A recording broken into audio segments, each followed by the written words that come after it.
we're going to begin the Ancient Egyptian unit. The first lesson that we're going to cover in the Ancient Egyptian unit is Ancient Egyptian vocabulary words. There is a series of 8 vocabulary words that we're going to cover to start off the Ancient Egyptian unit. Before we begin the Ancient Egyptian vocab for today, let's talk about where we have been and where we're going for this unit. This is the United States. You cross the North Atlantic Ocean. We started the year in the Mesopotamia region, Iraq, Syria, Turkey.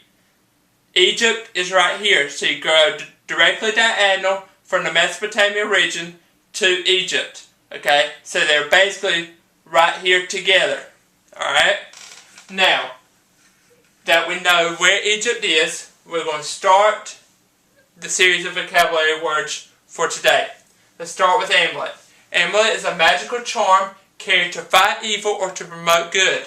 Typically, a person would wear a necklace with the magical charm hanging down, and if they would wear it, if a person wore it, then they would be able to fight evil or to promote good in their own life or the lives around them.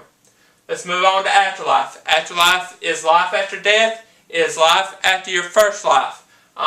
What people in ancient Egyptian society believed was once you had your first life and once you passed away, then another life would happen to you afterwards. We'll talk more about that idea a little bit later on in the unit. The next 2 words come hand in hand with each other. You have Ba first. Ba, it means spirit. It can leave the body at death, and it can freely come and go from the tomb at any time. What oral history stories say about ancient Egyptian society and Ba is that a mythical creature, half bird, half animal, comes to the tomb after a person passes away and can grab the spirit at any time from the body. When the spirit needs to go back to the body, the half bird, half human creature, mythical creature, comes back and puts Ba back in, or spirit back into the body. Now, this is all oral history stories. Nobody knows if it's true or not, but that is what oral history stories say about the idea of Ba. Now, as I said, Ba goes hand in hand with another word. The other word is Ka. Ka is the life force of a human being. If you do not have Ka, you basically have Ba, because Ka, without Ka, you have basically passed away.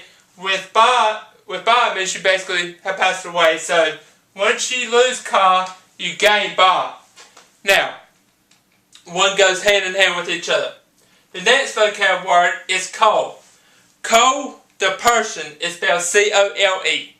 Cole in ancient Egypt is spelled K-O-H-L. They're 2 different. Cole, C-O-L-E, Cole, K-O-H-L. Cole in ancient Egypt is dark paint used to outline the eye. Males and females wore it, not just females. And we'll talk more about that later. But today, in today's world, Kohl would be the equivalent to what you females wear eyeshadow, mascara on your eyes today. It would be the exact equivalent to it. But we'll talk more about why they did it and who did it a little bit later on in the unit. The final set of words that we're going to cover for today is cartouche. Cartouche is a ring surrounding the name of ancient Egyptian kings or queens. The cartouche was usually on the outside of a pyramid. It would basically be to tell who was buried there, the kings and the queens that were buried there. It would be a circle with the hieroglyphic names or the hieroglyphics inside the circle, basically telling people who was buried in that pyramid. So it's basically like a gravestone today. The next word is dynasty. Dynasty are ancestors of the same family. Okay, we know today dynasties are like the Heat dynasty of a few years ago, the New England Patriot dynasties. In ancient Egypt, it was always the ancestors of the same family.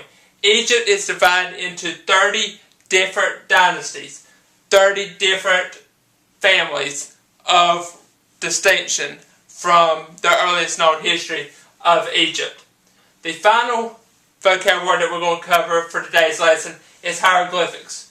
Hieroglyphics are picture writings.